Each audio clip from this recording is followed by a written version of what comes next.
আসিফ নজরুলের মতো একটা ক্রিমিনাল আরও নতুন কিছু পাবলিসিটি পাওয়ার জন্য ওখানে গেল, কিন্তু তাকে কাছে যেতে দেয়নি ছাত্ররা।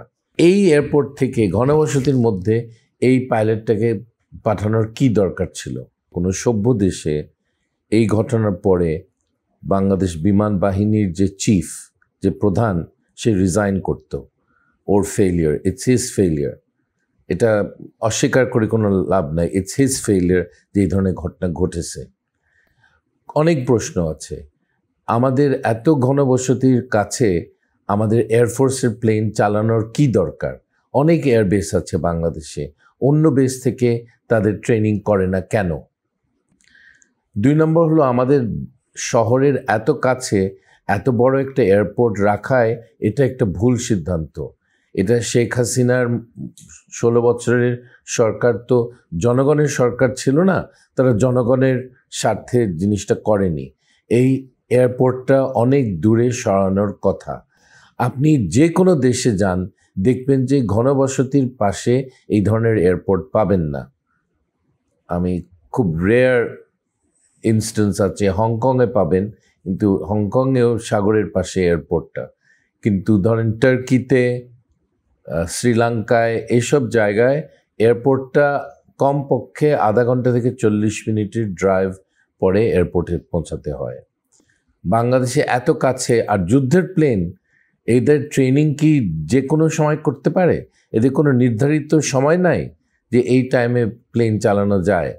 আর এই এয়ারপোর্ট থেকে ঘনবসতির মধ্যে এই পাইলটটাকে পাঠানোর কি দরকার ছিল? এগুলি অনেক ধরনের ফল্ট আছে। এয়ারফোর্সের ফল্ট কম না, তাদের শহরের মধ্যে থাকতে হবে। আর্মি এভিয়েশন তেজগাঁতে থাকতে হবে কেন? কারণ তাদের অফিসাররা ঢাকা শহরে থাকতে চায়। ঢাকা শহর থেকে এগুলোকে সবগুলিকে বের করে দেন, ঢাকার বাইরে এদেরকে রাখেন, এদের ট্রেনিং হোক, কিন্তু এই ধরনের ক্র্যাশ হবে।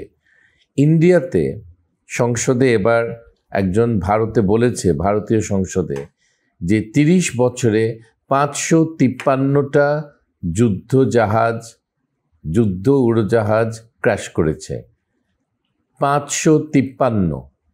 তার মধ্যে তাদের 400টা MiG-21 ছিল। MiG-21 খুব আধুনিক প্রযুক্তির প্লেন, এটা মানে পুরনো প্লেন না। MiG-21-এর 400 প্লেন ছিল, এখন 200 আছে। 200 প্লেন ক্র্যাশ করেছে। ওকে, সো এই ধরনের মিলিটারি প্লেনের ক্র্যাশ এগুলো হয়, কিন্তু আমাদের দোষটা হলো আমরা ঘনবসতির মধ্যে আমাদের এদের ট্রেনিংয়ের সুযোগ দিয়েছি, এবং এয়ারফোর্সের কোনো দায়িত্বহীন এয়ারফোর্স অফিসাররা এই কাজটা করেছে। এবং সেনাবাহিনী এবং এয়ারফোর্স তাদের একটু চিন্তা করা উচিত যে এই ধরনের ট্রেনিং এই ঢাকা শহরের মধ্যে এয়ারফোর্স পাইলটদের করানোর দরকার আছে কিনা, একটু তারা চিন্তা করুক। ট্রেনিং দরকার, কিন্তু এই জায়গায় ট্রেনিং দরকার নেই। আর আমাদের এই ঘটনার পর আমি শুনেছি যে বিভিন্ন রাজনৈতিক দল, বিশেষ করে জামাতে ইসলামীর শত শত কর্মী, তারা রক্তদান করেছে, সাধারণ মানুষ নেমেছে। যারা এমনিতে পাবলিসিটির জন্য গেছে তাদেরকে ছাত্ররা তাদেরকে বের করে দিয়েছে।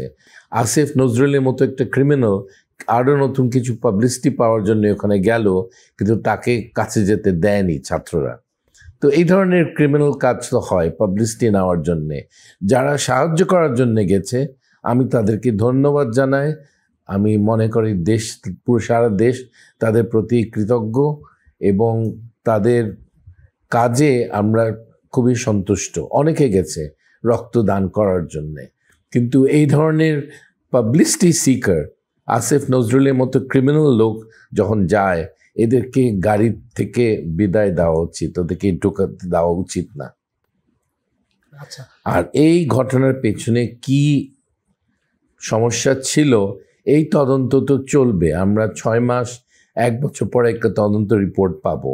আমি এটাতে ইন্টারেস্টেড না। জনগণের তারা জানতে চায় যে কোনো পদক্ষেপ এই সরকার নিতে রাজি আছে কিনা, যে এই ধরনের ঘটনা আর ঘটবে না। প্যাসেঞ্জার প্লেনের তো হতে পারে, কিন্তু কোনো পদক্ষেপ নেওয়া হয়েছে এ ব্যাপারে? সরকার যারা নিজেদের দায়িত্ব তারা পালন করছে না কোনো ক্ষেত্রেই, অদক্ষ এবং টোটালি আনফিট একটা সরকার, তারা কোনো কাজ এই ব্যাপারে কিছু করবে না। তো জনগণের আশা হলো তাদের নিরাপত্তা, তাদের বাচ্চাদের নিরাপত্তা আশ্বস্ত করার একটা ব্যবস্থা এই সরকার নিবে। আমার ধারণা এই সরকার নিবে না। আমাদের চায়নার ইকুইপমেন্ট আমাদের দু একটা পিস হয়তো থাকতে পারে, কিন্তু চাইনিজ টেকনোলজি, চাইনিজ ইকুইপমেন্ট এখন সারা পৃথিবীতে প্রমাণ হয়েছে যে ইউরোপিয়ান ইকুইপমেন্টকে তারা হারিয়েছে। পাকিস্তান ইন্ডিয়ার যুদ্ধে 6টা প্লেন ফেলে দিয়েছে $40 মিলিয়ন চাইনিজ ফাইটার, যেখানে যেই প্লেনটাকে ফেলেছে রাফায়েল, ওটার দাম $290 মিলিয়ন। ওকে, $40 মিলিয়ন প্লেনকে দিয়ে তারা উড়িয়ে দিয়েছে। এবং সেই ক্ষেত্রে আমি মনে করি যে Chinese superior equipment, superior technology, এটা সারা পৃথিবীতে প্রমাণিত। একটা ঘটনা ঘটতে পারে এই ধরনের, কিন্তু তার মানে না যে চাইনিজ প্রযুক্তির কোনো সমস্যা আছে। আমাদের অন্য চাইনিজ প্লেন আছে, এবং আমরা যেই প্লেন পাকিস্তান ব্যবহার করেছে সেই প্লেনের জন্যে আমরা যেন অর্ডার দিই। আমি আশা করি এই সরকার বা এর পরের সরকার সেই কাজটি করবে।